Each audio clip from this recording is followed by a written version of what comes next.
It's called sine, cos, and tan.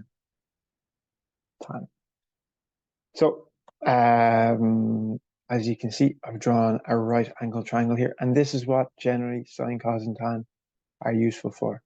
So they are useful when we are talking about angles in a right angle triangle. So I'm going to take an angle, for example. I'm going to call this one angle A. And first of all, we need to name the different sides of our triangle. So this side, the longest side of a right angle triangle, the one opposite the actual right angle itself, is always called the hypotenuse. Always called the hypotenuse. And then the other two sides are named relative to the angle we are talking about. So, for example, relative to angle A, this side over here is on the opposite side of the triangle, so we call it the opposite. And then this side here is right beside the angle A, so we call it the adjacent. That's important. We need to be able to, first of all, name the sides of our right angle triangle, and then we can get into what sine, cos, and tan are. So there is a way of kind of remembering what sine, cos, and tan mean by what I'm going to write down now. So it's called so, ka, toa. And what that means is we basically just kind of follow the letters. So S is for sine. So the sine of the angle A, so sine will always have an angle after it, is equal to the O, the opposite side, the length of the opposite side, over H, the hypotenuse, the length of the hypotenuse. Similarly, CAH means that the cos of angle A is equal to A, the adjacent,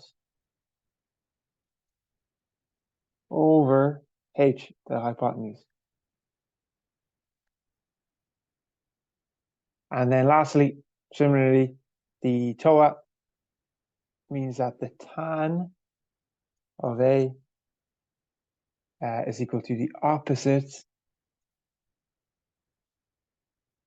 the length of the opposite side, over A, the length of the adjacent side.